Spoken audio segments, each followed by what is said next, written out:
ओम नमः शिवाय। शिवपुराण विद्येश्वर संहिता 16 अध्याय। पृथ्वी आदिरु निर्मित देव प्रतिमारे पूजार विधि, ता पई नैवेद्यर विचार एवं पूजार विभिन्न उपचारर फल, विशेष करी तार मास बार तिथि नक्षत्र जोगरे पूजार विशेष फल तथा लिंगर वैज्ञानिक स्वरूपर विवेचना अध्यायटकू आमे आलोकपात करिबा। ऋषिमुनि माने पचारिले, हे साधु शिरोमणि, एबे आपण पार्थिव प्रतिमार पूजार विधान कहंतु, जेउथिरे कि समस्त अभिष्ट वस्तुर प्राप्ति होई परिबो। सूतजी कहउछंती, हे महर्षि माने, तुमे माने बहुत सुंदर प्रस्तावटी उपाख्यानटी आलोचना करिबा पई मनस्थ करिछ। तेणु पार्थिव प्रतिमार पूजन सर्वदा संपूर्ण मनोरथ को प्रदान करिथाए तथा दुखर तत्काल निवारण मध्य करिथाए। मु एहार वर्णना सम्यक भावरे करूछि, तुमे माने ध्यान जोग पूर्वक श्रवण कर। पृथ्वी आदि जेते सबु देवता प्रतिमा मानकरे पूजा करे जाउथिले मध्य एई भूतल उपरे अभिष्ट प्रदायक बोली आमे मानि नेछे। आमे एथिरे निश्चय छे जे पुरुष आ स्त्री मानकर मध्य समान समान अधिकार रहिछि। नदी पोखरी कूओ प्रवेश करिकि पानी भितररू आमे प्रथमे माटी आनिया, पुणी गंध चूर्ण द्वारा तार संशोधन करिबा, शुद्ध मंडप प्रस्तुत करिबा। तापरे एथिरे आमे मंडप प्रस्तुत करी ताकू संपूर्ण भावरे परिष्कार कर रखिबा। एहा द्वारा एहा परे कोन करिबा ना, हातरे प्रतिमा को आमे प्रस्तुत करिबा, दुग्धरे तार सुंदर संस्कार करिबा। एही प्रतिमा रे अंग प्रत्यंग भल भावरे ताकू प्रस्तुत करिबा। सब प्रकारर अस्त्र शस्त्र संपन्न मध्य स्थान देबा। तापरे पद्मासन उपरे स्थापित करी आदर पूर्वक तार आमे पूजन करिबा। गणेश, सूर्य, विष्णु, दुर्गा, शिवंक प्रतिमार, शिवंकर एवं शिवलिंगर ब्राह्मण मानकु सर्वदा मध्य पूजन करिबा उचित। षोडश उपचार पूजन जनित फलर सिद्धि पाई 16 उपचार द्वारा पूजा मध्य करिवार आवश्यकता ही एथिरे रहिछि। षोडश उपचार पूजा पाई आमे जते बेले प्रस्तुत होछे सेति बेले फूलरे आमे प्रोक्षण करिबा, मंत्र पाठ पूर्वक अभिषेक करिबा एवं अखंडित होइथिबा चाउलरे नैवेद्य प्रस्तुत करिबा। समस्त नैवेद्य को गोटे पात्र रे ताकू रखिबा। घरे पार्थिव पूजन पाई गोटे कुंड बा बाहरे गोटे मनुष्य मानक द्वारा स्थापित करा जाउथिबा शिवलिंगर पूजा पाई गोटे प्रस्त शेर भरिया गोटे नैवेद्य प्रस्तुत करिबा। देवता मानकर स्थापित शिवलिंग पाई 3 शेर नैवेद्य अवश्य अर्पण करिबा उचित। स्वयं प्रकट होई स्वयं लिंगंकर पाई 5 शेर प्रस्तुत करिबा। एपरि करिबा परे पूर्ण फलर प्राप्ति आमे बुझिनेबा। एही प्रकार सहस्र बार पूजा करिबारे ब्राह्मण माने सत्य लोक को प्राप्त मध्य करिथांती। 12 आंगुल चौड़ा, एहार 2 गुणा एवं 1 आंगुल अधिक अर्थात 25 आंगुल लंबा, 15 आंगुल चौड़ा, जाहाकि लुहा बा काठरे जे कोनोसी थिरे पात्र बनेइमा। तापरे विद्वान पुरुष एहाकू शिव बोली आख्या देथांती। एहार अष्टम भाग प्रस्त ताकू कहा जाए, जाहाकि चारि गोटी कुड़ा करिकी बनेइबा। मनुष्य द्वारा स्थापित शिवलिंग पाई 10 प्रस्त, ऋषि मुनि द्वारा स्थापित शिवलिंग पाई 100 प्रस्त, स्वयंभू लिंग पाई 1 सहस्र प्रस्त नैवेद्य निवेदन करा जिबा उचित। जल तैल एवं सुगंध द्रव्य मध्य यथायोग्य यात्रा रखिबा उचित। शिवलिंगर महापूजा बोली एहाकू मध्य कहा जाय थाए। देवता मानकर अभिषेक करिबारे आत्मशुद्धि आमर होई थाए। गंधरे जदि आमे पूजा करुछे भगवान को समर्पण करुछे तेबे पुण्यर प्राप्ति होइथाय। नैवेद्य देवा द्वारा आयु आमर वृद्धि होइथाय एवं तृप्ति मध्य होइथाय। धूप निवेदन करिबा द्वारा धनर प्राप्ति होइथाय। दीप जळेबा द्वारा ज्ञानर उदय होइथाय। तांबूल समर्पण करिबा द्वारा भोगर उपलब्ध होइथाय। एणु स्नान आदि 6 उपचार रे जत्न पूर्वक आमे अर्पण करिबा। नमस्कार एवं जप ये दुहे संपूर्ण अभीष्ट फल को प्रदान करिथांती। एणु भोग आ मुख्य इच्छा रखुथिबा लोकमानंकर पूजा शेषरे सर्वदा ही जप आ नमस्कार करिबा उचित। मनुष्य चाहिबो कि सबुबेले प्रथमे मन रे पूजा करिबो, पुणी ताकू उपचार रे करिबो। देवता मानंक पूजारु एई देवता मानंक लोकर प्राप्ति होइथाय एवं तांकर अबांतर लोकरे मध्य यथेष्ट भोगर वस्तु सब उपलब्ध मध्य होइथाय। एबे मु देवता मानंक ठारु प्राप्त होइतिबा विशेष फलर वर्णना करूची। हे द्विज माने तुमे माने श्रद्धा पूर्वक श्रवण कर। विघ्नराज गणेशंकर पूजारु भूलोकरे उत्तम अभीष्ट वस्तुर प्राप्ति होइथाय। शुक्रवारे श्रावण एवं भाद्रपद मासर शुक्ल पक्षर चतुर्थी को एवं पूर्णमासरे सप्तभिषा नक्षत्र रे पौष मासरे सप्तभिषा नक्षत्र आसिले विधि पूर्वक गणेशंकर पूजा करिबा उचित।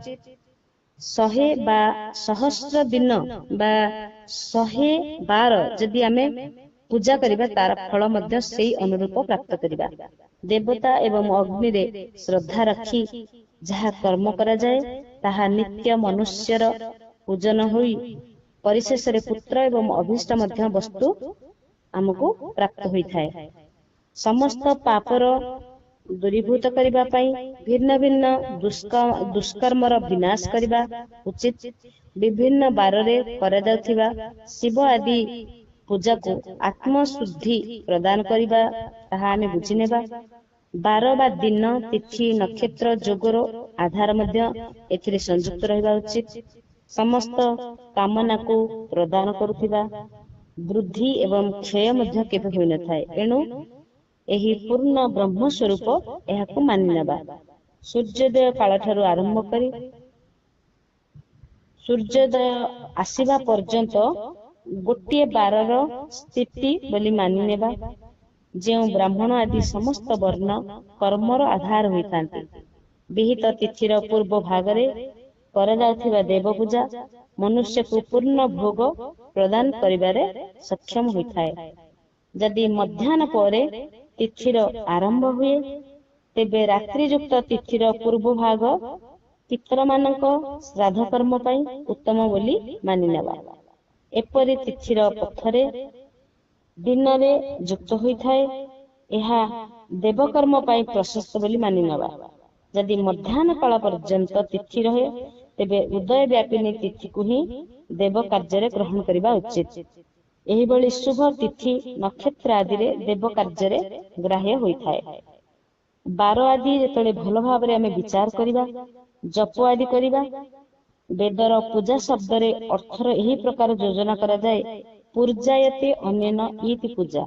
एही पूजा शब्द तार व्युत्पत्ति होची जे पूरा अर्थ होची भोग बा फलर सिद्धि। जेउ कार्य रे समस्त कर्म संपन्न होइथाय एहार नाम होची पूजा। मनोवांछित वस्तु तथा ज्ञान ये ही अभीष्ट वस्तु। सकाम भावधारी अभीष्ट भोग अपेक्षित होइथाय एवं निष्काम भाव धारण करिथिबार अर्थ होची परमार्थिक ज्ञान। ये दुहे ही पूजा शब्दर अर्थ। एहार योजना करिबारु पूजा शब्दर सार्थकता रहिछि। एही प्रकार लोक एवं वेदरु पूजा शब्दर अर्थ विख्यात होइछि। नित्य नैमितिक कर्म कालांतर रे फल देइथाय किंतु काम्य कर्मर जदि भल भाबरे अनुष्ठान करा जाए तेबे तत्काल एहार फल मिलिथाय। प्रतिदिन एक पक्ष एक मास एक वर्ष पर्यंत पूजन करिबा द्वारा एई समस्त कर्म फल प्राप्ति मध्य हुए जेउथिरे कि पापर क्रमश क्षय होइथाय। प्रत्येक मासर कृष्ण पक्षर चतुर्दशी तिथि को ही महागणपतिंकर पूजा एक पक्षर पाप नाश करिଥାଏ। एक पक्ष उत्तम भोग रूपी फल मध्य प्रदान करिଥାଏ। प्रत्येक मास के कृष्ण पक्ष की चतुर्थी तिथि को की हुई महागणपति की पूजा एक पक्ष के पापों का नाश करने वाली और एक पक्ष तक उत्तम भोग रूपी फल देने वाले होती है। चैत्र मास में चतुर्थी को की हुई पूजा एक मास तक किए गए पूजन का फल देने वाली होती है। और जब सूर्य सिंह राशि पर स्थित हो उस समय भाद्रपद मास की चतुर्थी को की हुई गणेश जी की पूजा एक वर्ष तक मनोवांछित भोग प्रदान करती है, ऐसा जानना चाहिए। श्रावण मास के रविवार को हस्त नक्षत्र से युक्त सप्तमी तिथि को माघ शुक्ला सप्तमी को भगवान सूर्य का पूजन करना चाहिए। ज्येष्ठ तथा भाद्रपद मासों के बुधवार को श्रवण नक्षत्र से युक्त द्वादशी तिथि को तथा केवल द्वादशी को भी किया गया भगवान विष्णु का पूजन अभीष्ट संपत्ति को देने वाला माना गया है। श्रावण मास में की जाने वाली श्री हरि की पूजा अभीष्ट मनोरथ और आरोग्य प्रदान करने वाली होती है। अंग और उपकरणों सहित पूर्वोक्त गौ आदि 12 वस्तुओं का दान करने से जिस फल की प्राप्ति होती है उसी को द्वादशी तिथि में आराधना द्वारा श्री विष्णु की तृप्ति करके मनुष्य प्राप्त कर लेता है। जो द्वादशी तिथि को भगवान विष्णु के 12 नामों द्वारा 12 ब्राह्मणों का षोडशोपचार पूजन करता है वह उनकी प्रसन्नता प्राप्त कर लेता है। इसी प्रकार संपूर्ण देवताओं के विभिन्न 12 नामों द्वारा किया हुआ 12 ब्राह्मणों का पूजन उन देवताओं के प्रसन्न करने वाला होता है। कर्कटी संक्रांति से युक्त श्रावण मास में नवमी तिथि को मृगशिरा नक्षत्र के योग में अंबिका का पूजन करें। वे संपूर्ण मनोवांछित भोगों फलों का देने वाली है। ऐश्वर्य की इच्छा रखने वाले पुरुषों को उस दिन अवश्य उनकी पूजा करनी चाहिए। आश्विन मास के शुक्ल पक्ष की नवमी तिथि संपूर्ण अभीष्ट फलों का देने वाली है। उसी मास के कृष्ण पक्ष की चतुर्दशी को यदि रविवार पड़ा हो तो उस दिन का महत्व विशेष बढ़ जाता है। उसके साथ ही यदि आर्द्रा और महार्द्रा सूर्य संक्रांति से युक्त आद्या को महार्दा बोलता है योग हो तो उक्त अवसरों पर की हुई शिव पूजा का विशेष महत्व माना गया है। माघ कृष्णा चतुर्दशी को की हुई शिव जी की पूजा संपूर्ण अभीष्ट फलों का देने वाली है। वह मनुष्य की आयु बढ़ती, मृत्यु कष्ट को दूर हटाती, समस्त सिद्धियों की प्राप्ति कराती है।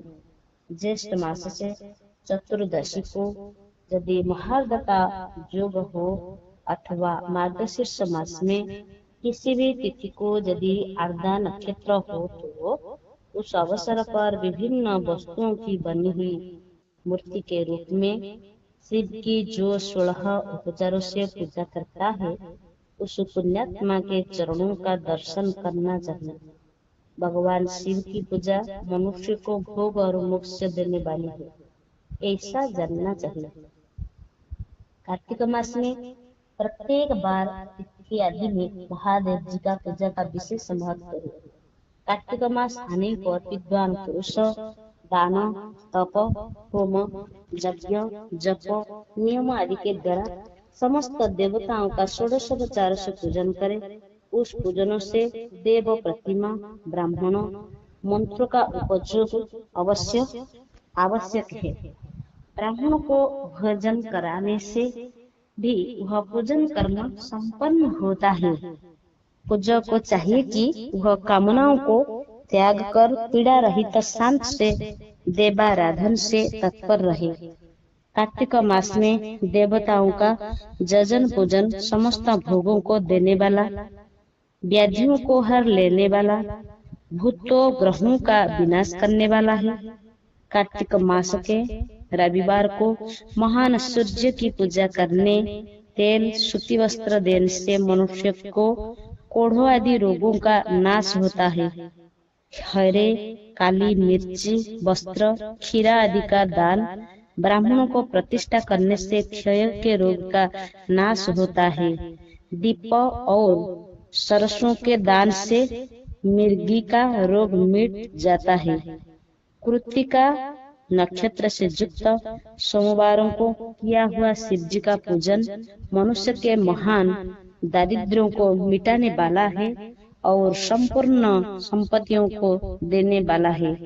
घर की आवश्यक सामग्रियों के साथ गृह और क्षेत्र आदि का दान करने से भी फल की प्राप्ति होती है। कृत्तिका युक्त मंगलवारों को श्री स्कंद का पूजन करने से, दीपक, घंटा आदि का दान देने से मनुष्य को शीघ्र ही वाक सिद्धि प्राप्त हो जाती है। उनमें मुंह से निकली हुई हर एक बात सत्य होती है। कार्तिका युक्त बुधवारों को किया हुआ श्री विष्णु का जजन, दही भात का दान मनुष्य को उत्तम संतान की प्राप्ति कराने वाला होता है। कृत्तिका युक्त गुरुवारों से धन से ब्रह्मा जी का पूजन तथा मधु, सोना, घी का दान करने से मनुष्य को भोग वैभव की वृद्धि होती है। कृत्तिका युक्त शुक्रवारों को गजानन गणेश जी का पूजा करने से, गंध, पुष्प, अन्न का दान देने से मानव का भोग्य पदार्थ का सिद्धि होता है। यहाँ मूल में गज कोमड़े शब्द आदि बोलता है। कोमड़े शब्द का प्रयोग मस्तक या मुख के अर्थ में आना पड़ता है।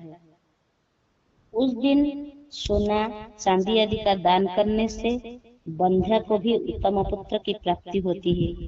कृत्तिका युक्त शनिवारों को दिक्पालों की वंदना, दिग्गज नागों, सेतुपालों के पूजन, त्रिनेत्रधारी रुद्र, पापहारी विष्णु, ज्ञानदाता ब्रह्मा का आराधना और धन्वंतरी एवं दोनों अश्विनी कुमारों को पूजन करने से रोग, दुर्मृत्यु, अकाल मृत्यु का निवारण होता है तथा तत्कालिक व्याधियों की शांति भी हो जाती है।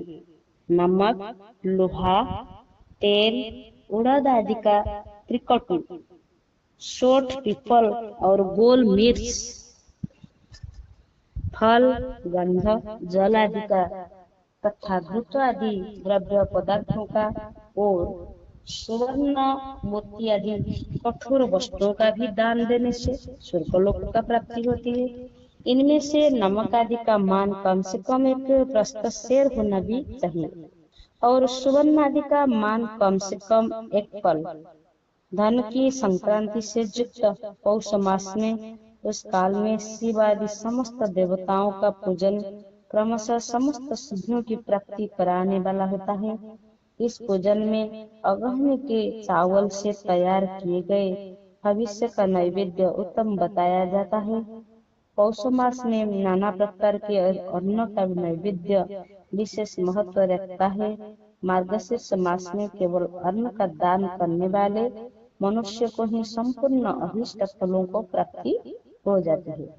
मार्गशीर्ष मास में अन्न का दान करने से वाले मनुष्य के सारे पाप नष्ट हो जाते हैं। वह अभीष्ट सिद्धि, आरोग्य, धर्म, वेद का सम्यक ज्ञान, उत्तम अनुष्ठान का फल, यह लोक परलोक में महान भोग, अंत में सनातन योग मोक्ष को तथा वेदांत ज्ञान की सिद्धि भी प्राप्त हो जा सकता है।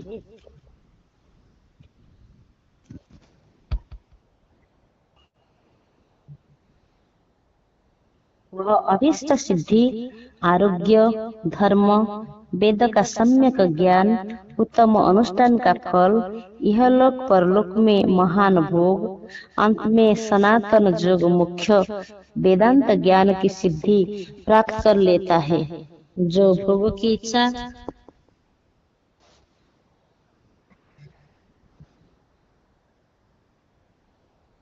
जो भोग की इच्छा रखने वाले हैं वह मनुष्य मार्गशीर्ष मास आने पर कम से कम 3 दिन भी उस काल में अवश्य देवताओं का पूजन करे। पौष मास को पूजन से खाली ने न जाने दे। उस काल से लेकर संघव काल तक भी पौष मास में पूजन का विशेष महत्व बताया गया है।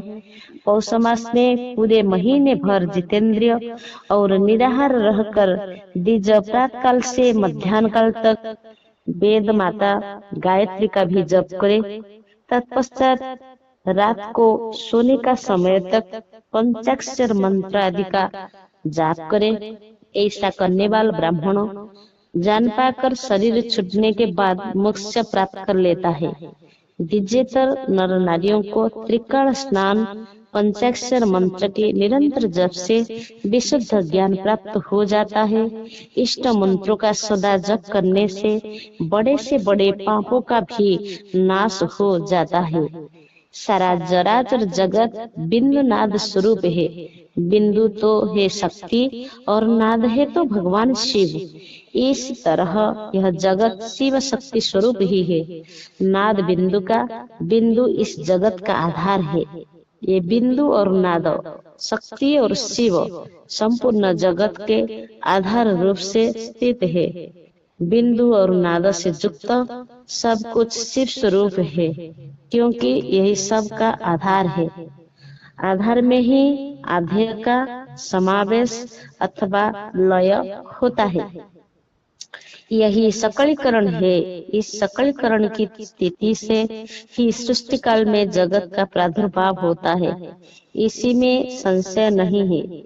शिवलिंग बिंदु नाद स्वरूप है, अतः उसे जगत का कारण बताया जाता है।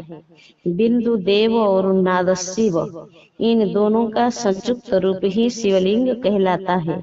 अतः जन्म में संकट से छुटकारा पाने के लिए शिवलिंग की पूजा करनी चाहिए। बिंदु रूपा देवी उमा माता है। नाद स्वरूप भगवान शिव पिता है। इन माता पिता के पूजित होने से परमानंद की ही प्राप्ति होती है। अतः परमानंद का लाभ लेने के लिए शिवलिंग का विशेष रूप से पूजन करें। देवी उमा जगत की माता है और भगवान शिव जगत के पिता। जो इनकी सेवा करता है उस पुत्र पर इन दोनों माता पिता की कृपा नित्य अधिक होता है।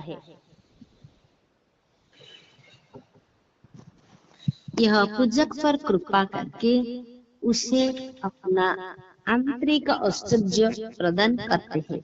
अतः मुनीश्वरों, आंतरिक आनंद की प्राप्ति के लिए शिवलिंग को माता पिता का स्वरूप मानकर उसकी पूजा अवश्य करना चाहिए। भर्ग अर्थात भगवान शिव है पुरुष रूप, और भर्गा शिवा अथवा शक्ति प्रकृति कहलाती है। अव्यक्त आंतरिक अधिष्ठान रूप गर्भ को पुरुष कहते हैं। सुव्यक्त आंतरिक अधिष्ठान भूत गर्भ को प्रकृति। पुरुष आदि गर्भ है, वह प्रकृति रूप गर्भ से युक्त होने के कारण गर्भवान है, क्योंकि वही प्रकृति का जनक है। प्रकृति में जो पुरुष का संयोग होता है, यही पुरुष से उसका प्रथम जन्म कहलाता है। अव्यक्त पूर्व प्रकृति से महत्त्वादि के क्रम से जो जगत का व्यक्त होना है, यही उस प्रकृति का द्वितीय जन्म कहलाता है। जीव पुरुषों से ही बारंबार जन्म मृत्यु को प्राप्त लेना है। माया द्वारा अन्य रूप से प्रकट किया जाना ही उसका जन्म कहलाता है। जीव का शरीर जन्म काल से ही जीर्ण 6 भाव विकारों से युक्त होने के लगता है, इसलिए उसे जीव संज्ञा दी गई है। जो जन्म लेता विविध पाशों का द्वारा तनाव अर्थात बंधन में पड़ता है, उसी का नाम तो है जीव। जन्म और बंधन जीव शब्द का अर्थ ही है। अतः जन्म मृत्यु रूपी बंधन की निवृत्ति के लिए जन्म के अधिष्ठान भूत मातृ पितृ स्वरूप शिवलिंग का पूजन अवश्य करना चाहिए। गाय का दूध, गाय का दही, गाय का घी, इन तीनों का पूजन के लिए शहद और शक्कर के साथ पृथक पृथक भी रखे और उन सब को मिलाकर सम्मिलित रूप से पंचामृत भी तैयार कर ले। इन्हीं के द्वारा शिवलिंग का अभिषेक एवं स्नान करावे। फिर गाय के दूध अन्न के मेल से नैवेद्य तैयार करके प्रणव मंत्र के उच्चारण पूर्वक उसे भगवान शिव की अर्पित करे। संपूर्ण प्रणवों को ध्वनिलिंग कहते हैं। स्वयं लिंग नाद स्वरूप होने के कारण नादलिंग कहा गया है। यंत्र का अर्घा बिंदु स्वरूप होने के कारण बिंदु लिंग के रूप में विख्यात है। उसमें अचल रूप से प्रतिष्ठित जो शिवलिंग है वह मकार स्वरूप है, इसलिए मकार लिंग कहलाता है। सवारी निकालने आदि के लिए जो चरलिंग होता है वह उकार स्वरूप होने से उकार लिंग कहलाता है। तथा पूजा की दीक्षा देने वाले जो गुरु व आचार्य है ना, उनका विग्रह ओकार का प्रतीक होने से ओकार लिंग माना गया है। इसी प्रकार ओकार, उकार, मकार, बिंदु, नाद और ध्वनि के रूप से लिंग के 6 भेद हैं। इन 6 लिंगों की नित्य पूजा करने से साधक जीवन मुक्त हो जाता है, इससे संशय नहीं। अध्याय 13 शिवार्पणमस्तु। ओम नमः शिवाय, नमः शिवाय। हर हर भोले, नमः शिवाय। ओम नमः शिवाय, नमः शिवाय। हर हर भोले, नमः शिवाय। नमः शिवाय, ओम नमः शिवाय। हर हर भोले, नमः शिवाय। नमः शिवाय, ओम नमः शिवाय। हर हर भोले, नमः शिवाय। षडलिंग स्वरूप प्रणव का महात्म्य, उसका सूक्ष्म रूप ओंकार, स्थूल रूप पंचाक्षर मंत्र का विवेचन, उसके जप की वृद्धि एवं महिमा, कार्य ब्रह्म के लोकों से लेकर कारण रुद्र के लोकों तक का विवेचन करके कालातीत पंचावरण विशिष्ट शिवलोक के अनिर्वचनीय वैभव का निरूपण तथा शिव भक्तों के सत्कार की महत्ता। ऋषि बोले, प्रभु महामुनि, षडलिंग स्वरूप प्रणवर महात्म्य, सूक्ष्म रूप ओंकार, स्थूल रूप पंचाक्षर मंत्र विवेचन, जपर विधि महिमा, कार्य ब्रह्म ठारू आरंभ करिकी कारण रुद्रर लोक पर्यंत विवेचना, ता उपरे कालातीत पंचावरण विशिष्ट शिव लोकर अनिर्वचनीय वैभवर निरूपण एवं शिव भक्तंकर सत्कारर महिमा।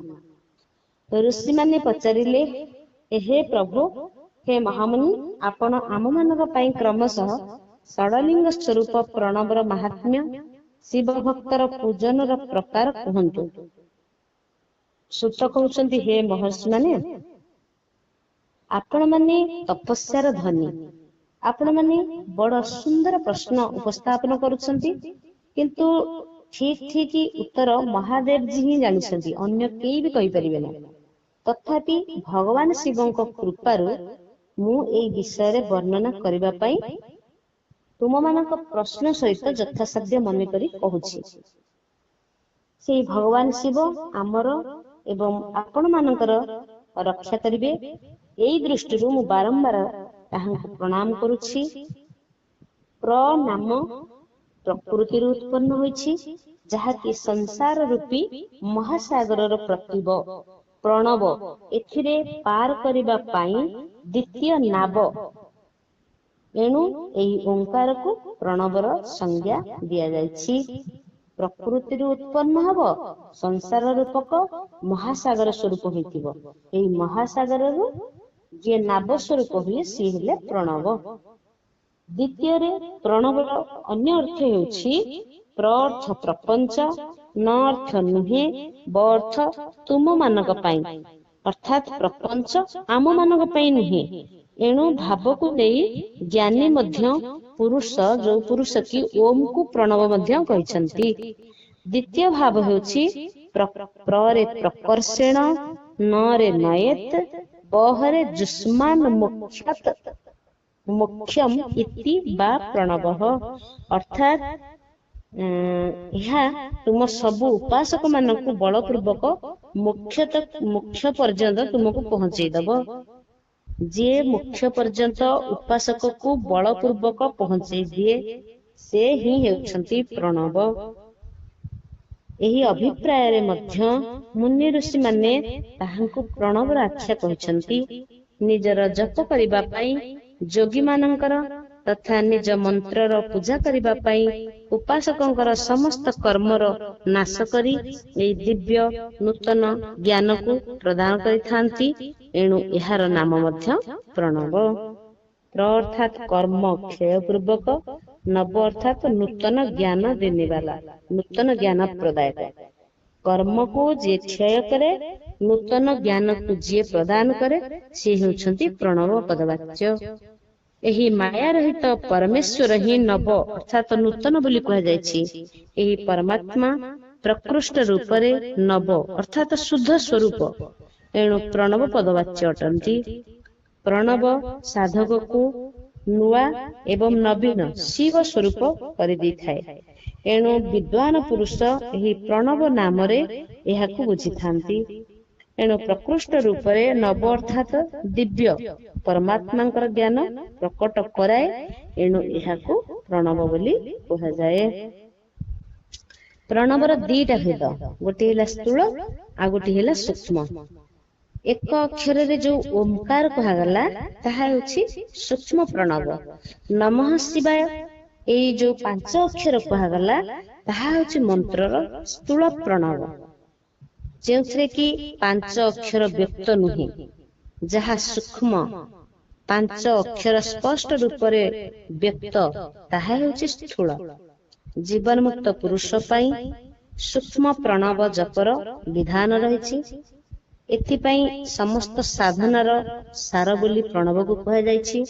ଯଦି ମଧ୍ୟ ଜୀବନ ମୁକ୍ତର ପାଇଁ କୌଣସି ସାଧନାର ଆବଶ୍ୟକତା ନାହିଁ, କାରଣ ତାହା ହେଉଛି ସିଦ୍ଧ ରୂପ, ତଥାପି ଦ୍ୱିତୀୟ ଦୃଷ୍ଟିରେ ଯେତେବେଳେ ଏହାର ଶରୀର ରହିଛି ସେ ପର୍ଯ୍ୟନ୍ତ ସେଇ ଶରୀରକୁ ପ୍रणବ ଜପର ସାଧନା ବୋଲି ଆମେ ମାନି ନେବା ବା ସ୍ୱତଃସ୍ଫୂର୍ତ୍ତ ଭାବରେ ସେଇ ଜପର ଆବଶ୍ୟକତା ହିଁ ରହିଛି। ନିଜ ଦେହର ବିଲୟ ହେବାର କାରଣରୁ ସୂକ୍ଷ୍ମ ପ୍रणବ ମନ୍ତ୍ରର ଜପ ଏହାର ଅର୍ଥଭୂତ ପରମାତ୍ମା ତତ୍ତ୍ୱର ଅନୁସନ୍ଧାନ କରାଯାଇଥାଏ। ଯେତେବେଳେ ଶରୀର ନଷ୍ଟ ହୋଇଯାଏ ସେତେବେଳେ ସମ୍ପୂର୍ଣ୍ଣ ଭାବରେ ବ୍ରହ୍ମ ସ୍ୱରୂପ ଶିବଙ୍କୁ ପ୍ରାପ୍ତ କରାଯାଇପାରେ। ଏହା ସୁନିଶ୍ଚିତ କଥା। ଯୋଉ ଅର୍ଥର ଅନୁସନ୍ଧାନ ନ କରି କେବଳ ମନ୍ତ୍ରର ଜପ କରାଯାଏ ସେଠାରେ ନିଶ୍ଚୟ ଯୋଗର ପ୍ରାପ୍ତି ହୋଇଥାଏ, ଯେଉଁଥିରେ କି 36 କୋଟି ମନ୍ତ୍ରର ଜପ କରିବା ପାଇଁ, ଯାହାକି ଅବଶ୍ୟ ଏହି ମନ୍ତ୍ର ଜପ ଫଳରେ ଯୋଗକୁ ପ୍ରାପ୍ତ ହୋଇଥାଏ। ସୂକ୍ଷ୍ମ ପ୍रणବର ହିଁ 2 ଗୋଟି ଭେଦ, ଗୋଟେ ହ୍ରସ୍ୱ ଗୋଟେ ଦୀର୍ଘ। ଏହି ଦୁଇ ରୂପ ଭିତରେ ଅ, ଉ, ମ, ବିନ୍ଦୁ, ନାଦ, ଶବ୍ଦ, କାଳ, କଳା ଏଇଥିରେ ଯୁକ୍ତ ପ୍रणବ ହଉଛି ଦୀର୍ଘ ପ୍रणବ। ତାହେଲେ ଏଥିରେ ରହିଲା କେତେଟା ନା ଅ, ଉ, ମ, ବିନ୍ଦୁ, ନାଦ, ଶବ୍ଦ, କାଳ, କଳା। 8ଟା ଯେତେବେଳେ ଯୁକ୍ତ ହୁଏ ସେତେବେଳେ ହୁଏ ପ୍रणବ। ଏଇ ପ୍रणବକୁ କୁହାଯାଏ ଦୀର୍ଘ ପ୍रणବ। ଜ୍ଞାନୀ ମାନଙ୍କ ପାଇଁ ହୃଦୟରେ ହୋଇଥାଏ। ମକାର ଠାରୁ ଓମ୍ ପର୍ଯ୍ୟନ୍ତ ଅ ଉ ମ ଏଇ ତିନି ତତ୍ଵରେ ଯୁକ୍ତ ଏହାକୁ କୁହାଯାଏ ହ୍ରସ୍ୱ ପ୍ରଣବ। ତିନି ଗୋଟି ହେଲା ହ୍ରସ୍ୱ ପ୍ରଣବ, ଆଠଟି ହେଲା ଦୀର୍ଘ ପ୍ରଣବ। ଅ ହେଲେ ଶିବ, ଉ ହେଲେ ଶକ୍ତି, ମକାର ଦୁହିଁଙ୍କର ମିଳନ ହେଲା ଶିବ ସ ଇ ବ।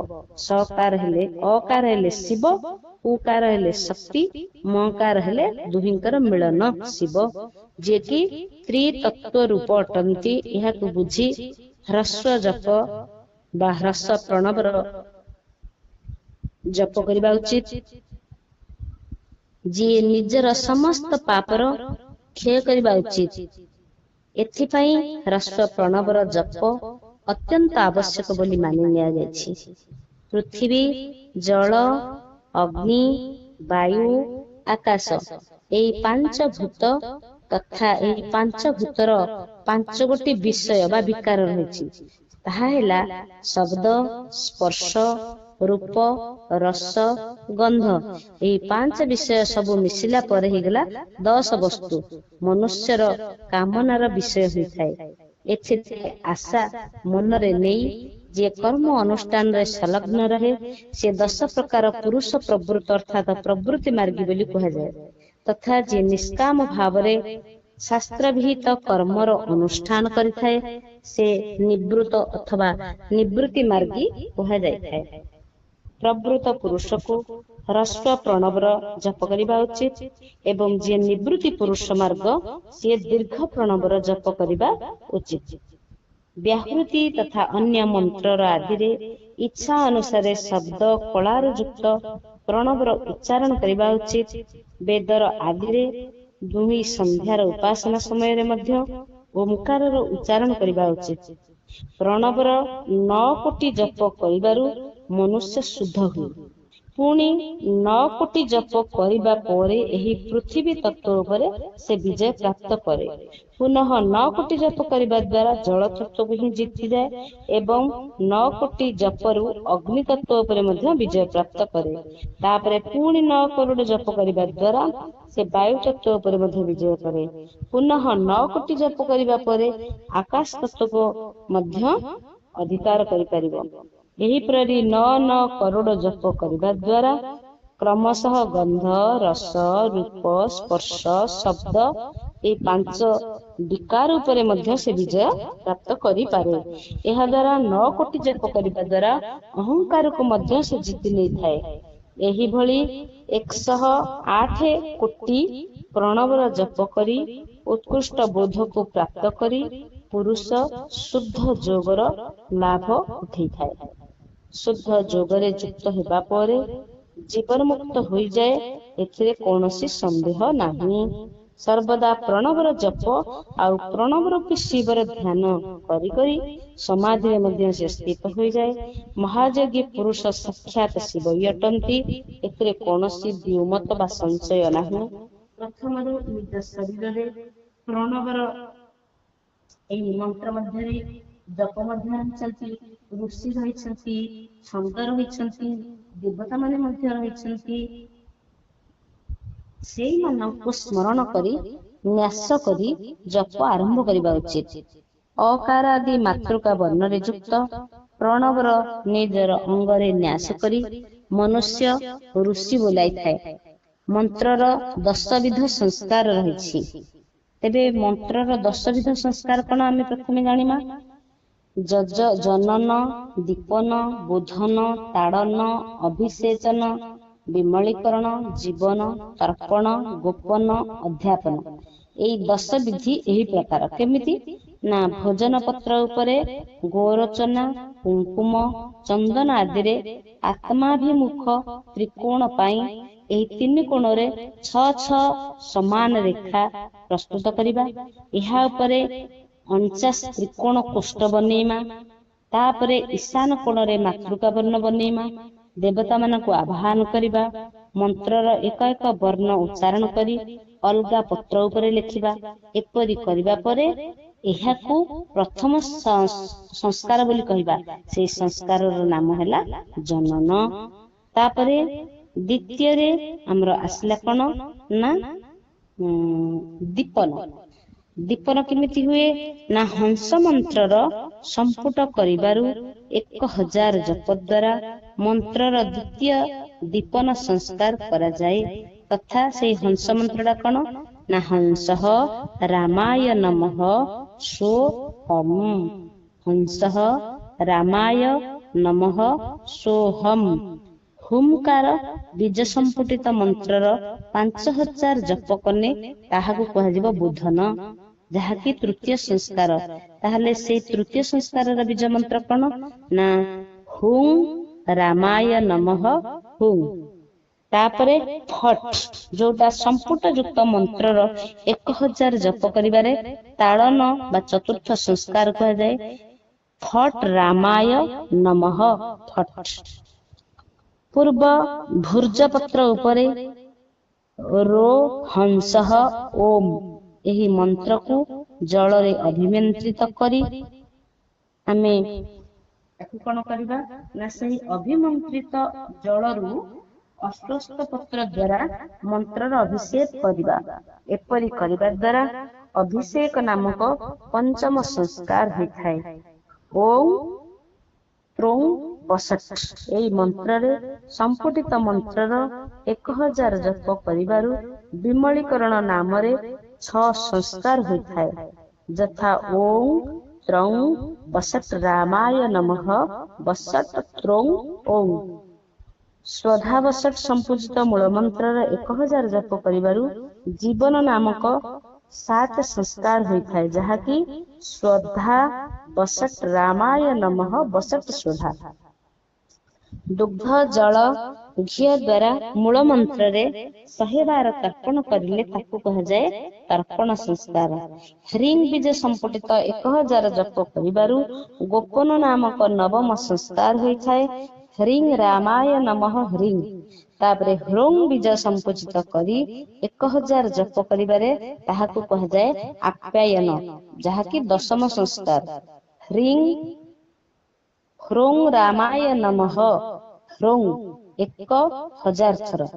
ଏହି ପ୍ରକାର ସଂସ୍କୃତରେ କରାଯାଇଥିବା ମନ୍ତ୍ର ଶୀଘ୍ର ସିଦ୍ଧି ପ୍ରଦାନ ହୋଇଥାଏ। ଆଉ ଷଡ଼ଧ୍ୱ ଶୋଧନର କାର୍ଯ୍ୟ ମଧ୍ୟ ଏଥିରେ ଏହି ଦୀକ୍ଷାର ଅନ୍ତର୍ଗତ ହୋଇଥାଏ। ପ୍ରଥମ କୁଣ୍ଡରେ ବେଦୀ ଉପରେ ଅଗ୍ନି ସ୍ଥାପନା କରିବାକୁ ପଡେ। ତାପରେ ଷଡ଼ଧ୍ୱର ଶୋଧନ କରି ହୋମରେ ଦୀକ୍ଷା ସମ୍ପନ୍ନ କରାଯାଏ। ବିସ୍ତାର ଭୟରେ ଅଧିକ ବିବରଣୀ ତ ଆମେ ଦେଇପାରୁନାହିଁ, କିନ୍ତୁ ଏତିକି ହେଉଛି ଯାହାକି ଆମକୁ ଏଇ ଶୋଧନ 10 ବିଧ ଶୋଧନ କରିବା ଦ୍ୱାରା ଆମର ପାତ୍ର ପରିଷ୍କାର ହୁଏ। ଆଉ ସେଇ ଉପଯୁକ୍ତ ପାତ୍ର ଉପରେ ସେଇ ମନ୍ତ୍ର ଗୁଡାକ ଲିଖିତ ହୋଇଯାଏ, ଜପ କରାଯାଏ, ଯାହାକି ସମ୍ପୂର୍ଣ୍ଣ ଏହି ପଞ୍ଚଭୌତିକ ଶରୀର ପଞ୍ଚଭୌତିକ ବିଷୟ ସମ୍ପୂର୍ଣ୍ଣ ଦୂରୀଭୂତ ହୋଇଯିବା ପରେ, ମନୋବୁଦ୍ଧି ଚିତ୍ତ ଅହଙ୍କାର ବଶୀଭୂତ ହୋଇଯିବା ପରେ ଆତ୍ମା ଅଭିମୁଖୀ ହୋଇଥାଏ ଏବଂ ଆତ୍ମାର ସାଧନ ପାଇଁ ଏହି ମନ୍ତ୍ରର ପ୍ରଭାବ ଆମ ଉପରେ ପଡିଥାଏ। 10 ବିଧ ପରେ ସଂସ୍କାର, 10 ବିଧ ସଂସ୍କାର ସରିଲା। ତାପରେ ମାତୃକା ନ୍ୟାସ, ତାପରେ ଷଡ଼ଧ୍ୱ ଶୋଧନ, ଏହିପରି ସମ୍ପୂର୍ଣ୍ଣ ନ୍ୟାସ ଫଳକୁ ପ୍ରାପ୍ତ କରିଥାଏ। ପ୍ରବୃତ୍ତି ହଉ ବା ପ୍ରବୃତ୍ତି ମାର୍ଗରେ ମିଶ୍ରିତ ହୋଇଥିବା ପୁରୁଷ ପାଇଁ ସ୍ଥୂଳ ପ୍ରଣବର ଜପ ମଧ୍ୟ ଅଭୀଷ୍ଟ ସାଧକ ହୋଇଥାଏ। କ୍ରିୟା ତପ ଜପ ଯୋଗରୁ ଶିବ ଯୋଗୀ 3 ପ୍ରକାର ହୋଇଥାନ୍ତି, ଯିଏକି କ୍ରିୟା ଯୋଗୀ, ତପ ଯୋଗୀ, ଜପ ଯୋଗୀ। ଏହି ଧନ ଆଦି ବୈଭବରେ ପୂଜା ସାମଗ୍ରୀର ସଞ୍ଚୟ କରି ହାତ ଆଦି ଅଙ୍ଗରେ ନମସ୍କାର ଆଦି ଯିଏ କ୍ରୀଡ଼ା କରନ୍ତି, ସମସ୍ତ କ୍ରିୟାକୁ ଇଷ୍ଟ ଦେବଙ୍କ ପୂଜାରେ ଲଗେଇଥାନ୍ତି, ସେଇମାନଙ୍କୁ ଆମେ କ୍ରିୟା ଯୋଗୀ ବୋଲି କହିପାରିବା। ପୂଜାରେ ସଂଲଗ୍ନ ରହିଥିବେ ଏବଂ ପରିମିତ ଭୋଜନ କରୁଥିବେ, ବାହ୍ୟ ଇନ୍ଦ୍ରିୟକୁ ଜିତିଥିବେ ବା ବାହ୍ୟ ଇନ୍ଦ୍ରିୟକୁ ବଶରେ ରଖିଥିବେ, ମନକୁ ମଧ୍ୟ ବଶ କରିକିରି ପରଦ୍ରୋହ ଆଦିରୁ ଦୂର ହୋଇଥିବେ, ତାହାକୁ ଆମେ କହିବା ତପ ଯୋଗୀ। ତାପରେ ଏଇ ସମସ୍ତ ସଦ୍ଗୁଣରେ ଯୁକ୍ତ ହେବା ପରେ ଯିଏ ସର୍ବଦା ଶୁଦ୍ଧ ଭାବରେ ରହେ, ସମସ୍ତ କାମ ଆଦି ଦୋଷରୁ ରହିତ ହୁଏ, ଶାନ୍ତ ଚିତ୍ତରୁ ନିରନ୍ତର ଜପ କରେ, ସେହି ମହାତ୍ମା ପୁରୁଷ ଜପଯୋଗୀ ବୋଲି ଆମେ ତାକୁ ଜାଣିବା। ଯେଉଁ ମନୁଷ୍ୟ 16 ପ୍ରକାରର ଉପଚାରରେ ଶିବଯୋଗୀ ମହାତ୍ମା ମାନଙ୍କର ପୂଜା କରନ୍ତି, ଶୁଦ୍ଧ ହୋଇ ସାଲୋକ୍ୟ ଆଦି କ୍ରମରେ ଉତ୍ତରତର ଉତ୍କୃଷ୍ଟ ମୁକ୍ତିକୁ ମଧ୍ୟ ପ୍ରାପ୍ତ କରିଥାନ୍ତି। ହେ ଦ୍ୱିଜମାନେ, ଏବେ ମୁଁ ଜପ ଯୋଗର ବର୍ଣ୍ଣନା କରୁଅଛି, ଯାହାକି ତୁମେ ଧ୍ୟାନ ପୂର୍ବକ ଶ୍ରବଣ କର। ତପସ୍ୟା କରିବା ପାଇଁ ଜପର ଉପଦେଶ ଦିଆଗଲା ତ ସତ, କାହିଁକି ନା ଜପ କରି କରି ନିଜକୁ ସର୍ବଦା ଶୁଦ୍ଧ ବା ନିଷ୍ପାପ କରିବାକୁ ପଡେ। ଏ ବ୍ରାହ୍ମଣ ମାନେ ପ୍ରଥମେ ନମଃ ପଦକୁ ବା ଚତୁର୍ଥୀ ବିଭକ୍ତିରେ ପଦ ଶିବ ଶବ୍ଦକୁ ଯୋଡି ଦିଆଯାଏ। ତାହେଲେ ଏଇ ଚତୁର୍ଥୀ ପଦ ନମଃ ଯୁକ୍ତ ହେଲେ ପଞ୍ଚ ତତ୍ତ୍ୱାତ୍ମକ ମନ୍ତ୍ର ବାହାର ହୁଏ। ସେଇ ମନ୍ତ୍ରର ନାମ ହେଉଛି ନମଃ ଶିବାୟ। ଏଇ ଶିବ ପଞ୍ଚାକ୍ଷର ବୋଲି ୟାକୁ କୁହାଯାଏ। ଏହା ହଉଛି ସ୍ଥୂଳ ପ୍ରଣବ ରୂପ। ଓମକାର କହିଲେ ସୂକ୍ଷ୍ମ ପ୍ରଣବ ରୂପ। ଏଇ ପଞ୍ଚାକ୍ଷର ଜପରେ ହିଁ ମନୁଷ୍ୟ ସମ୍ପୂର୍ଣ୍ଣ ସିଦ୍ଧିକୁ ପ୍ରାପ୍ତ କରିଥାଏ। ପଞ୍ଚାକ୍ଷର ମନ୍ତ୍ର ଆଦି ଓଙ୍କାର ଲଗାତାର ଭାବରେ ସର୍ବଦା ଜପ କରିବା ମଧ୍ୟ ଉଚିତ ହୋଇଥାଏ।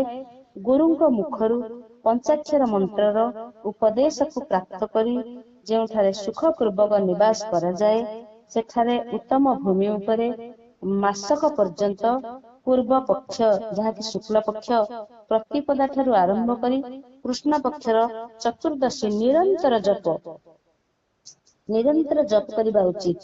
ମାଘ ମାସ, ଭାଦ୍ରବ ମାସ ନିଜର ସମସ୍ତ ବିଶିଷ୍ଟ ମହତ୍ଵ ବୋଲି ଏଥିରେ ଆମେ ଆଲୋକପାତ କରିଛେ।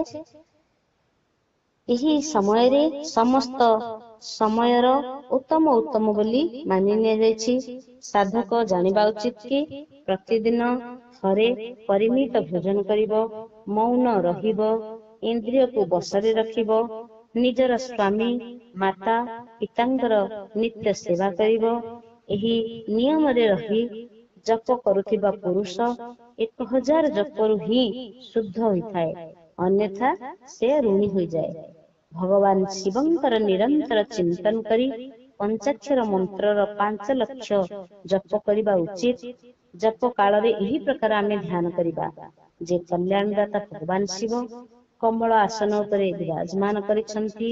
ତାଙ୍କର ମସ୍ତକରେ ଶ୍ରୀ ଗଙ୍ଗାଜୀ ଚନ୍ଦ୍ରମାଙ୍କର କଳାରେ ସୁଶୋଭିତ ହୋଇଛନ୍ତି।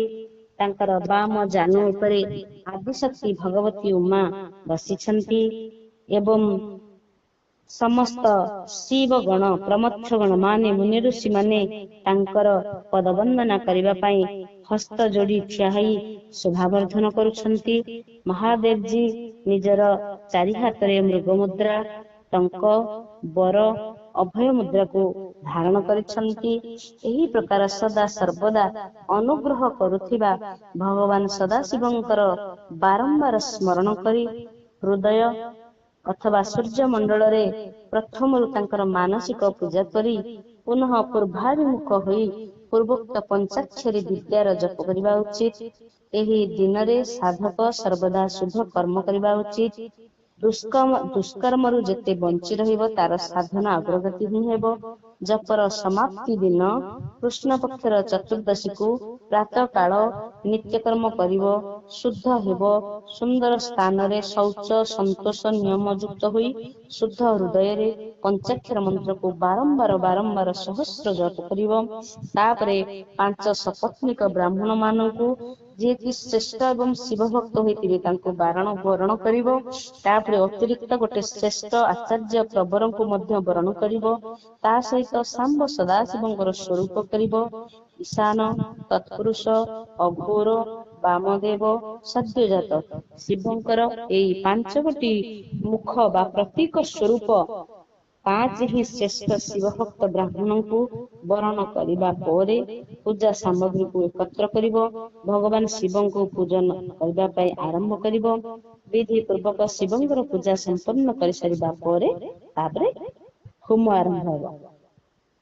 ନିଜର ଗୁହ୍ୟ ସୂତ୍ର ଅନୁସାରେ ସୁଖାନ୍ତ କର୍ମ କରି ଅର୍ଥାତ୍ ପରିସମୋହନ, ଉପଲେପନ, ଉଲ୍ଲେଖନ, ମୁଦ୍ ଉଦ୍ଧରଣ ଏବଂ ଅଭ୍ୟୁକ୍ଷଣ, ଏହି ପ୍ରକାର 5ଟି ସଂସ୍କାର ଆମର ରହିଛି। ଏଇ 5 ଭୂ ସଂସ୍କାର ପରେ ବେଦୀ ଉପରେ ସ୍ୱାଭିମୁଖ ଅଗ୍ନିକୁ ସ୍ଥାପନା କରି କୋଷ କଣ୍ଡିକା, ତାପରେ ପ୍ରଜ୍ୱଳିତ ଅଗ୍ନିରେ ଆର୍ଯ୍ୟ ଭାଗାନ୍ତ ଆହୁତି ଦେବ। ତାପରେ ହୋମର କାର୍ଯ୍ୟକୁ ଆରମ୍ଭ କରିବ। କପିଳା ଗାଈର ଘିଅରେ 11 ଥର 1001 ଅଥବା 1001 ଆହୁତି ସ୍ୱୟଂ ଦେବ। ବିଦ୍ୱାନ ପୁରୁଷ ଶିବ ଭକ୍ତ ବ୍ରାହ୍ମଣଙ୍କ ଠାରୁ 108 ଆହୁତି ନେବ। ହୋମ କର୍ମ ସମାପ୍ତ ହେବା ପରେ ଗୁରୁଙ୍କର ଦକ୍ଷିଣା ସ୍ୱରୂପ ଏକ ଗାଈ ଏବଂ ବୃଷଭକୁ ଦାନ କରିବ ବା ଷଣ୍ଢ।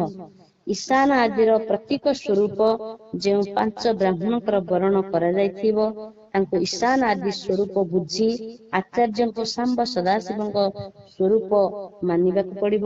ଏହି ଭାବନାରେ ସହିତ ଯେତେବେଳେ ସମସ୍ତଙ୍କର ଚରଣକୁ ଧୋଇଦବ, ତାପରେ ଚରଣ ଦପ ନିଜର ମସ୍ତକରେ ସିଞ୍ଚନ କରିବ।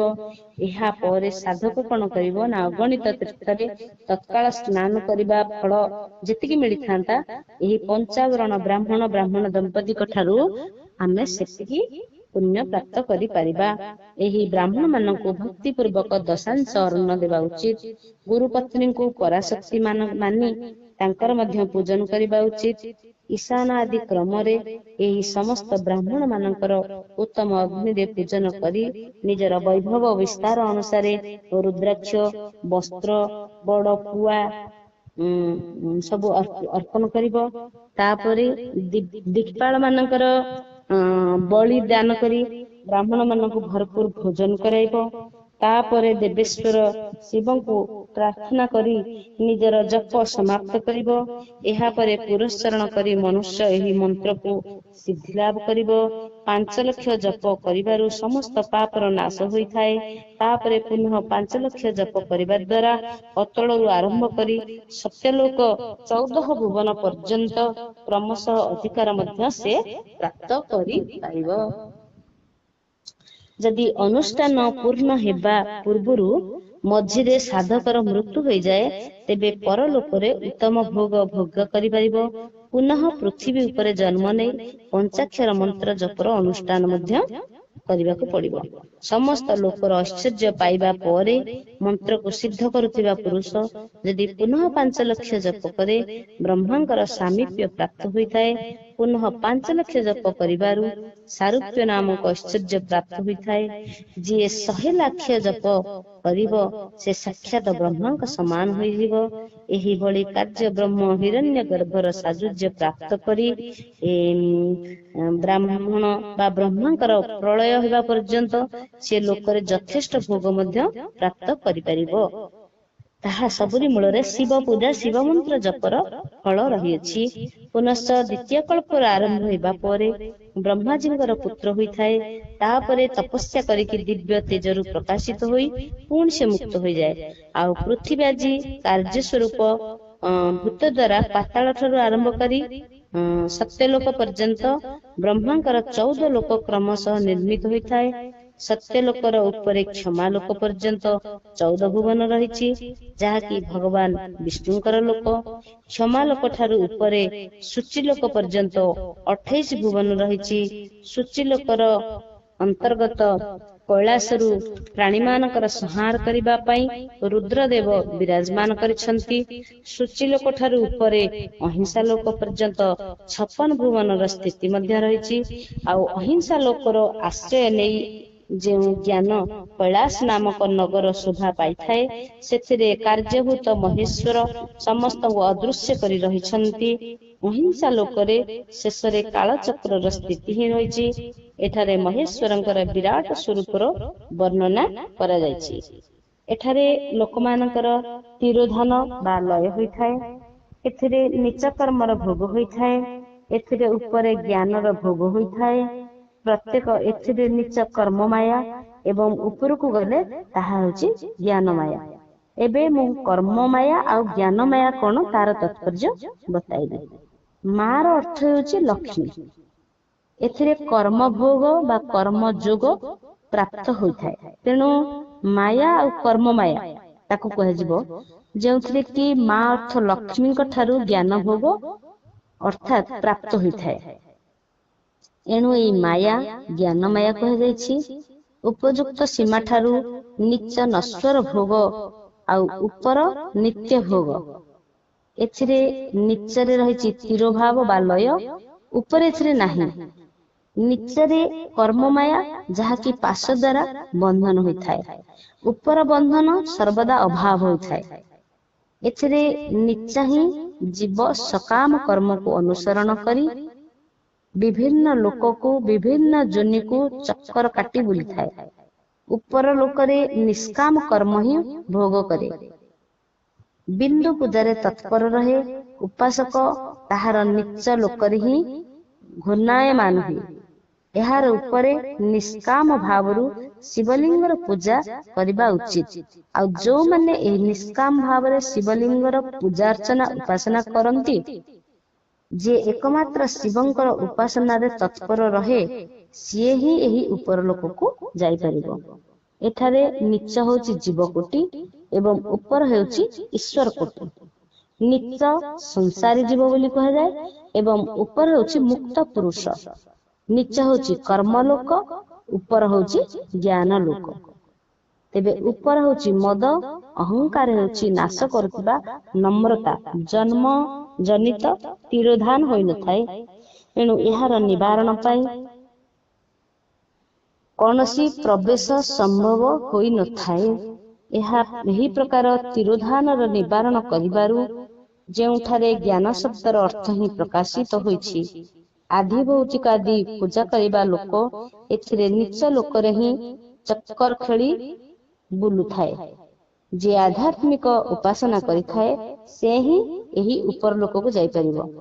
ଯିଏ ସତ୍ୟ, ଅହିଂସା ଆଦି ଧର୍ମରେ ଯୁକ୍ତ ଭଗବାନ ଶିବଙ୍କ ପୂଜନରେ ତତ୍ପର ହୋଇଥାଏ, ସେ କାଳଚକ୍ରକୁ ପାର କରି ଯାଇଥାଏ।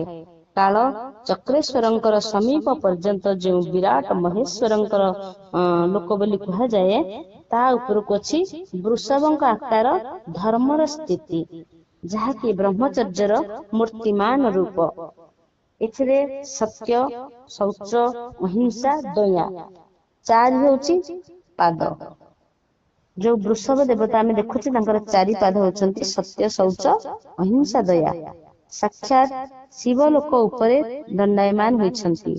କ୍ଷମା ଯାହାଙ୍କର ସିଂହ, ସମୟ ହେଉଛି କାନ, ବେଦଧ୍ୱନି ରୂପକ ଶବ୍ଦରେ ଯିଏ ବିଭୂଷିତ, ଆସ୍ତିକତା ଯାହାଙ୍କର ଦୁଇ ଗୋଟି ନେତ୍ର, ବିଶ୍ୱାସ ଯାହାଙ୍କର ଶ୍ରେଷ୍ଠ ବୁଦ୍ଧି ଏବଂ ମନ ବୋଲି ନିଆଯାଇଛି।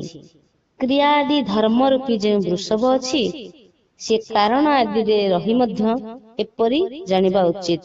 ଏହି କ୍ରିୟା ରୂପ ବୃଷଭ ଆକାର ଧର୍ମ ଉପରେ କାଳାତୀତ ଶିବ ଆରୂଢ ହୋଇଥାନ୍ତି। ବ୍ରହ୍ମା, ବିଷ୍ଣୁ, ମହେଶ୍ୱରଙ୍କର ଯିଏ ନିଜ ନିଜର ଆୟୁ, ତାହାକୁ କୁହାଯାଏ ଦିନ। ଯେଉଁଠାରେ ଧର୍ମରୂପୀ ବୃଷଭର ସ୍ଥିତି ଥାଏ, ତା ଉପରେ ନା ଦିନ ଅଛି ନା ରାତି ଅଛି, ଜନ୍ମ ମରଣ କିଛି ମଧ୍ୟ ନାହିଁ। ପୁନଶ୍ଚ କାରଣ ସ୍ୱରୂପ ବ୍ରହ୍ମାଙ୍କର କାରଣ ହେଉଛି ସତ୍ୟଲୋକ ପର୍ଯ୍ୟନ୍ତ 1414 ଲୋକ ସ୍ଥିତ ଥାଏ, ଯାହାକି ପାଞ୍ଚ ଭୌତିକ ଗନ୍ଧ ଆଦି ଉପରେ ରହିଥାଏ। ତାହାକୁ କୁହାଯାଏ ସନାତନ ସ୍ଥିତି। ସୁଗନ୍ଧ ସୂକ୍ଷ୍ମ ଗନ୍ଧ ହିଁ ତାଙ୍କର ସ୍ୱରୂପ ଏବଂ ଏହାର ଉପରେ ପୁନଃ କାରଣ ରୂପ ବିଷ୍ଣୁଙ୍କର 14 ଲୋକ ରହିଛି।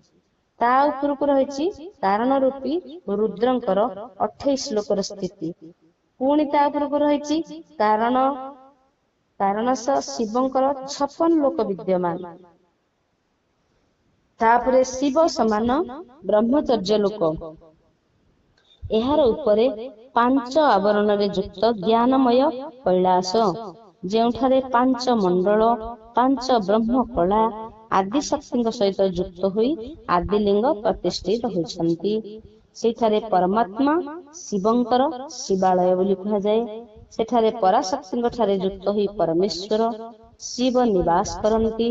ସିଏ ସୃଷ୍ଟି, ସିଏ ସଂହାର, ସିଏ ପାଳନ, ସିଏ ତିରୋଭାବ, ସିଏ ଅନୁଗ୍ରହ, ଏହିପରି ପାଞ୍ଚ କୃତ୍ୟରେ ପ୍ରବୀଣ ହୋଇଥାନ୍ତି। ତାହାଙ୍କର ଶ୍ରୀ ବିଗ୍ରହ ସଚ୍ଚିଦାନନ୍ଦ ସ୍ୱରୂପ। ସେ ସଦା ଧ୍ୟାନ ରୂପୀ ଧର୍ମରେ ସ୍ଥିତ ରହି ସଦା ସର୍ବଦା ଅନୁଗ୍ରହ କରିଥାନ୍ତି। ସେ ହେଉଛନ୍ତି ସ୍ୱାତ୍ମାରାମ।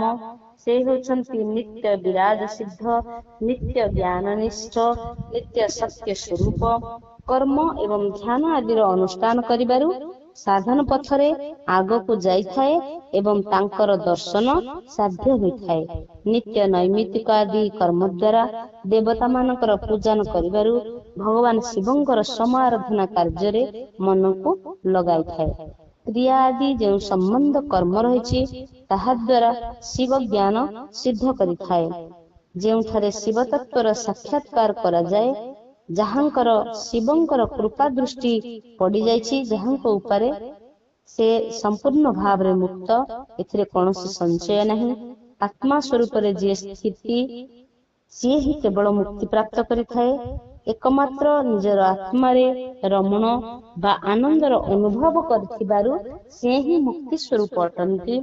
ଯେଉଁ ପୁରୁଷ କ୍ରିୟା, ତପ, ଜପ, ଜ୍ଞାନ, ଧ୍ୟାନ ରୂପକ ଧର୍ମରେ ଭଲ ଭାବରେ ସ୍ଥିର ରହିଥାଏ ଏବଂ ଶିବଙ୍କର ସାକ୍ଷାତକାର କରି ସ୍ୱାତ୍ମାରାମତ୍ଵ ରୂପ ମୋକ୍ଷକୁ ପ୍ରାପ୍ତ କରିଥାଏ।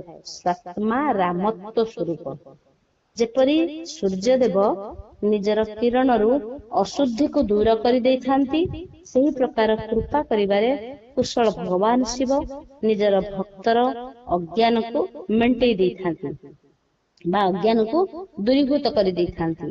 ଅଜ୍ଞାନର ନିବୃତ୍ତି ହେବା ପରେ ଶିବ ଜ୍ଞାନ ସ୍ୱତଃ ପ୍ରକଟିତ ହୋଇଥାଏ। ଶିବ ଜ୍ଞାନରୁ ନିଜର ବିଶୁଦ୍ଧ ସ୍ୱରୂପ ଆତ୍ମାରାମତ୍ଵ ପ୍ରାପ୍ତ ହୋଇଥାଏ। ଆତ୍ମାରାମତ୍ଵର ସମ୍ୟକ ସିଦ୍ଧି ହେବା ପରେ ମନୁଷ୍ୟ କୃତକୃତ୍ୟ ହୋଇଯାଏ। ଏହିଭଳି ଯିଏ ଯାହା ସବୁ କୁହାଗଲା, ପ୍ରଥମେ ମତେ ଗୁରୁ ପରମ୍ପରାରେ ପ୍ରାପ୍ତ ହେବା ଏଗୁଡାକ ଉଚିତ। ତାପରେ ମୁଁ ପୁନଃ ନନ୍ଦୀଶ୍ୱରଙ୍କ ମୁଖରୁ ଏଇ ବିଷୟ ଗୁଡିକ ସବୁ ଶୁଣିଥିଲି। ନନ୍ଦୀଶ୍ୱରଙ୍କ ଉପରେ ଯେଉଁ ସ୍ୱୟଂ ବେଦ୍ୟ ଶିବ ବୈଭବ ଅଛନ୍ତି, ତାଙ୍କର ଅନୁଭବ କେବଳ ଭଗବାନ ଶିବ ହିଁ ଜାଣନ୍ତି। ଆଉ ସାକ୍ଷାତ ଶିବ ଲୋକରେ ବୈଭବର ଜ୍ଞାନ ସମସ୍ତଙ୍କୁ ଶିବଙ୍କ କୃପାରେ ହିଁ ପ୍ରାପ୍ତ ହୋଇଥାଏ, ଅନ୍ୟଥା ନୁହେଁ। ଆସ୍ତିକ ପୁରୁଷର କଥା ଏହା ତ୍ରିବାର ସତ୍ୟ। ବିନା ଗୁରୁ କୃପାରେ ଗୁରୁ ନିଜେ ଶିବ ରୂପରେ ଅଧ୍ୟୟନ କରନ୍ତି, ଅଧ୍ୟାପନା କରନ୍ତି, ସେ ହିଁ ନିଜ ସ୍ୱରୂପର ଏକ ହିଁ ମାଲିକ। ସାଧକକୁ ଜାଣିବା ଉଚିତ, 5 ଲକ୍ଷ ଜପ କରିବା ପରେ ଭଗବାନ ଶିବଙ୍କର ପ୍ରସନ୍ନତା ପାଇଁ ମହାଭିଷେକ ନୈବେଦ୍ୟ ନିବେଦନ କରି ଶିବ ଭକ୍ତର ପୂଜନ କରିବା ଉଚିତ। ଭକ୍ତର ପୂଜାରେ ଭଗବାନ ଶିବ ବହୁତ ପ୍ରସନ୍ନ ହୋଇଥାନ୍ତି। ଶିବ ଏବଂ ଶିବଙ୍କର ଭକ୍ତ କୌଣସି ଭେଦ ବି ନଥାଏ। ସିଏ ସାକ୍ଷାତ ଶିବ ସ୍ୱରୂପ ଅଟନ୍ତି। ଶିବ ସ୍ୱରୂପ ମନ୍ତ୍ରକୁ ଧାରଣ କରି ସେ ହିଁ ଶିବ ହୋଇଯାଇଥାନ୍ତି। ଶିବ ଭକ୍ତଙ୍କର ଶରୀର ଶିବ ରୂପ ଅଟେ। ତେଣୁ ଶିବଙ୍କ ସେବାରେ ତତ୍ପର ରହିବା ଉଚିତ। ଯିଏ ଶିବଙ୍କର ଭକ୍ତ, ସିଏ ଲୋକ ବେଦର ସମସ୍ତ କ୍ରିୟାମାନଙ୍କର ଜାଣିଥାଏ। ଯିଏ କ୍ରମଶଃ ଯେତେ ଯେତେ ଶିବ ମନ୍ତ୍ର ଜପ କରେ, ସିଏ ସେତେ ସେତେ ଶରୀର ତାର ଶିବ ପଦର ସାମୀପ୍ୟକୁ ପ୍ରାପ୍ତ କରିଥାଏ। ଏଥିରେ କୌଣସି ସତ୍ୟ ସଂଶୟ ନାହିଁ। ଏହା ହିଁ 3 ବାରରେ ସତ୍ୟ ସତ୍ୟ ତ୍ରିବାର ସତ୍ୟ। ଶିବ ଭକ୍ତ ସ୍ତ୍ରୀର ରୂପ ଦେବୀ ପାର୍ବତୀଙ୍କର ସ୍ୱରୂପ ହୋଇଥାନ୍ତି। ଏହା ଜାଣିବା, ଯାହାକି ମନ୍ତ୍ର ଜପ କରାଯାଇପାରିବ। ଏହି ମନ୍ତ୍ର ଜପ ହିଁ ଦେବୀଙ୍କର ସାନ୍ନିଧ୍ୟ ପ୍ରାପ୍ତ କରିବା। ମନ୍ତ୍ର ହେଉଛନ୍ତି ଭଗବାନ, ମନ୍ତ୍ରଙ୍କର ଶକ୍ତି ହେଉଛନ୍ତି ମା ପାର୍ବତୀ ସ୍ୱରୂପ। ସାଧକ ସ୍ୱୟଂ ଶିବ ସ୍ୱରୂପ ହୋଇ ପରାଶକ୍ତିଙ୍କର ପୂଜନ କରିବା ଉଚିତ। ଶକ୍ତି ଏବଂ ବେଦ ମୂର୍ତ୍ତି ଲିଙ୍ଗର ଚିତ୍ର ବନେଇ ଏଥିରେ ମାଟି ଆଦିରେ ଆକୃତିକୁ ନିର୍ମାଣ କରିବ। ପ୍ରାଣ ପ୍ରତିଷ୍ଠା ପୂର୍ବକ ନିଷ୍କପଟ ଭାବରେ ତାହାର ପୂଜନ କରିବ। ଶିବଲିଙ୍ଗକୁ ଶିବ ମାନିବ, ନିଜକୁ ଶକ୍ତି ରୂପ ବୁଝିବ। ଶକ୍ତି ଲିଙ୍ଗକୁ ଦେବୀ ମାନି ତାଙ୍କୁ ଶିବ ରୂପରେ ହୃଦୟଙ୍ଗମ କରି, ଶିବଲିଙ୍ଗକୁ ନାଦ ରୂପ, ଶକ୍ତିଙ୍କୁ ବିନ୍ଦୁ ରୂପ ମାନି ପରମେଶ୍ୱର ଏକାଠି ହୋଇଯିବେ। ଶିବଲିଙ୍ଗ ପ୍ରତି ଉପପ୍ରଧାନ ଏବଂ ପ୍ରଧାନର ଭାବନା ରଖି ଯିଏ ଶିବ ଶକ୍ତିଙ୍କର ପୂଜନ କରେ, ସେ ମୂଳ ସ୍ୱରୂପର ଭାବନା କରିବାର କାରଣରୁ ଶିବରୂପ ହିଁ ହୋଇଯାଏ। शिव भक्त शिव मंत्र रूप हेबार कारणरू शिवंकर ही स्वरूप हो जाए। जी 16 उपचार रे तांकर पूजा करे ताहार समस्त अभिष्ट प्राप्ति होइथाय। जी शिवलिंग उपासना शिव भक्तर सेवा आदि करे से आनंद प्रदान करिथांती। विद्वान मनीष भगवान शिवंकर बड़ प्रसन्नता होइथांती। से विद्वान मानकर भगवान शिवंकर अति प्रिय हो जाती। 5, 10, 15 सपत्निक शिव भक्तों को डाकी भोजन आदि द्वारा पत्नी सहित तांकर सदैव समादान करबा उचित। धन रे हेउ देह रे हेउ मंत्र रे हेउ शिव भावना रखी शिव शक्तिंकर स्वरूप जानी निष्कपट भाव रे तांकर पूजा करबा उचित। एपरि करबा पुरुष एही भूतल उपरे जन्म केबे मध्य नेई नथाए। अध्याय 17 श्री शिवार्पणमस्तु। ओम नमः शिवाय नमः शिवाय। ओम नमः शिवाय नमः शिवाय। ओम नमः शिवाय नमः शिवाय। हर हर भोले नमः शिवाय। ओम नमः शिवाय नमः शिवाय। हर हर भोले नमः शिवाय। ओम नमः शिवाय नमः शिवाय। हर हर भोले नमः शिवाय। दर्शन दिया प्रभु करना ही हेला करना ही हेला। दर्शन दिया प्रभु करना ही हेला करना ही हेला। हेला करी देले प्रभु हेला करी देले प्रभु बुढ़ी जीव भेला बुढ़ी जीव भेला। ओम नमः शिवाय नमः शिवाय। ओम नमः शिवाय नमः शिवाय। रही बिरही मोपवास दर्शन न देले करी बिरोष। पाप अंधार जे होइब दूर तुम नाम मिले सुख पार। वज्र हतरे धरिण वज्र हतरे धरिण काट माया मोर काट माया मोर। ओम नमः शिवाय नमः शिवाय। ओम नमः शिवाय नमः शिवाय। त्रिशूल डम्बरु सोहे हस्तारे कपाले त्रिपंड सर्प गलारे। कर्णे कुंडल शिरे गंगाधार हस हस मुख केड़े सुंदर। अल्परे संतोष तुम्हें ओ अल्परे संतोष तुम्हें आहे आशुतोष आहे आशुतोष। ओम नमः शिवाय नमः शिवाय। ओम नमः शिवाय नमः शिवाय। मने खिला मानसिक दर्शन दिया प्रभु करना ही हेला करना ही हेला। दर्शन दियो प्रभु कर नाही हेला हेला करी देले प्रभु हो हेला करी देले प्रभु बुड़ी जीव बेला बुड़ी जीव बेला ओम नमः शिवाय नमः शिवाय ओम नमः शिवाय नमः शिवाय।